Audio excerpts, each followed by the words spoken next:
പ്രധാനമായും മലയാളം, തമിഴ് സിനിമകളിലും ടെലിവിഷൻ വ്യവസായത്തിലും പ്രവർത്തിക്കുന്ന കേരളത്തിൽ നിന്നുള്ള ഒരു ദക്ഷിണേന്ത്യൻ ചലച്ചിത്ര നടിയും മോഡലും നർത്തകിയും ടി.വി. അവതാരകയുമാണ് ഡയാന ഹമീദ്. മലയാളി മാതാപിതാക്കളായ ഹമീദിന്റെയും ഷീബ ഹമീദിന്റെയും മകളായി 1992 ഒക്ടോബർ 1 കേരളത്തിലെ തിരുവനന്തപുരത്താണ് അവർ ജനിച്ചത്. ടി.വി. അവതാരകയായി കരിയർ ആരംഭിച്ച അവർ പിന്നീട് സിനിമാ രംഗത്തേക്ക് കടന്നു. ടോം ഇമ്മട്ടി സംവിധാനം ചെയ്ത ദ ഗംബ്ലർ എന്ന മലയാള ചിത്രത്തിലൂടെയാണ് അവർ അഭിനയരംഗത്ത് അരങ്ങേറ്റം കുറിച്ചത്. Holy Angels Convent Higher Secondary സ്കൂളിൽ നിന്നാണ് അവൾ സ്കൂൾ വിദ്യാഭ്യാസം പൂർത്തിയാക്കിയത്.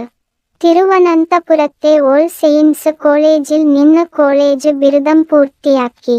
വോളിബോൾ കളിക്കാരിയായ അവൾ ഇംഗ്ലീഷ്, മലയാളം, അറബിക്, ഫ്രഞ്ച് എന്നീ ഭാഷകളിൽ പ്രാവീണ്യമുള്ളവളാണ്.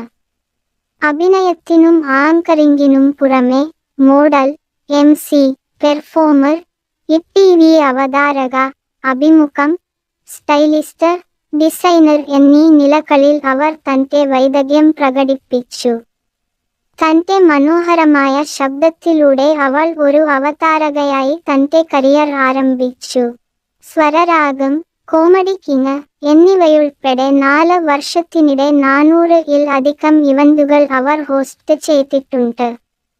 തത്സമയ ടി.വി. ഷോകൾ, കോർപ്പറേറ്റ് ഷോകൾ, ലൈവ് പാർട്ടികൾ എന്നിവയും അവർ ഹോസ്റ്റ്